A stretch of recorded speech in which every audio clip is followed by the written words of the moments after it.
पहले मैं पहलगाम में शहीद हुए सभी शहीदों को श्रद्धांजलि व्यक्त करता हूं और सरकार के कदम पे पूरा समर्थन करने का अपनी एसोसिएशन की तरफ से ऐलान करता हूं कि हम प्रधानमंत्री जी के द्वारा उठाए गए और सेना के द्वारा उठाए कदम के बिल्कुल साथ हैं।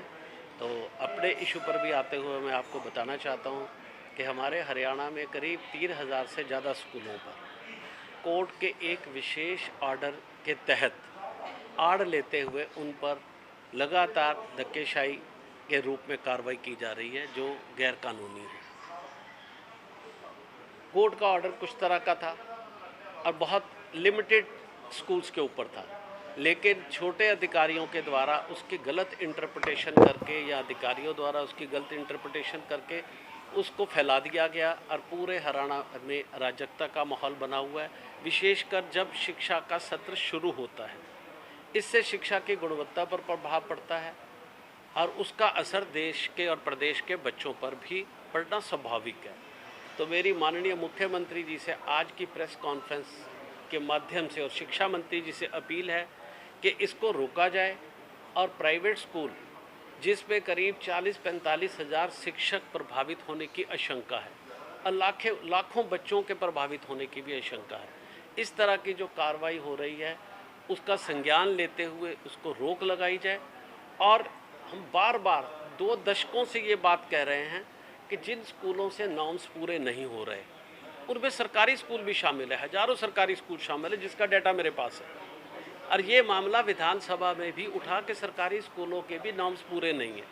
तो फिर ये जो एक तरफा कार्रवाई हो रही है नॉर्म्स के नाम पर और सिर्फ प्राइवेट स्कूल, और वो लोग जो शिक्षित होकर बीएड की डिग्रियां लेकर अगर वो स्कूल नहीं चलाएंगे तो और क्या करेंगे? अगर वो शिक्षा की मुख्य धारा से जुड़कर देश के विकास में अपना योगदान दे रहे हैं तो वो अच्छा कार्य ही तो कर रहे हैं। तो सरकार को उनको समर्थन करना चाहिए और इस बार भी चिंतन करना चाहिए कि क्या कारण है कि गवर्नमेंट के भी हज़ारों स्कूल नियम पूरा नहीं कर पा रहे और प्राइवेट के नहीं कर पा रहे। तो फिर कुछ ऐसा रास्ता निकालना चाहिए जिसके लिए बैठकर बैठक की जाए ताकि रास्ता निकले और प्रदेश के सभी स्कूल नियमों के दायरे पे चले। हम इस तरह का फार्मूला देने को लिए तैयार हैं। हमारे पास ये फार्मूला है जिससे प्रदेश के प्राइवेट स्कूल भी पूरा कर पाएंगे और सरकारी स्कूलों पर भी जो सवाल हमने उठाया वो नहीं उठेगा। तो आज की प्रेस कॉन्फ्रेंस का मुख्य तरीका यही है। दूसरा हमारी ये मांग है कि 2003 की जगह 2011 जब राइट टू एजुकेशन आया, शिक्षा का अधिकार अधिनियम आया, जिसको अब कैबिनेट ने स्वीकृति दी है कि इसको लागू कर दिया जाए। 6 जून 2011 में हरियाणा में इसके नियम बने।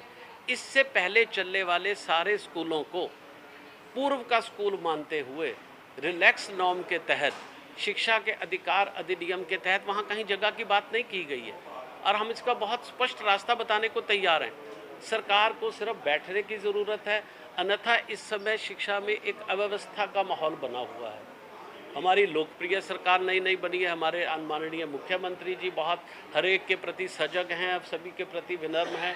माननीय शिक्षा मंत्री भी बार बार कह रहे हैं कि एडी से चोटी तक अगर कोई नियम पूरा नहीं करता होगा सिर्फ उस पर कार्रवाई होगी। तो मेरा ये कहना है जब माननीय शिक्षा मंत्री मुख्यमंत्री इतने संजीदा हैं तो अधिकारियों के साथ प्राइवेट स्कूलों के प्रतिनिधियों की एक मीटिंग करनी चाहिए और एक फार्मूले पर पहुंचकर इस तरह के नियम का जो है सरलीकरण होना चाहिए जिससे ना सरकारी स्कूल पे उंगली उठे और ये प्राइवेट स्कूल भी जो शिक्षा में रोजगार भी दे रहे हैं और शिक्षित करने का काम भी कर रहे हैं, ये सुचारू रूप से चलते रह सके।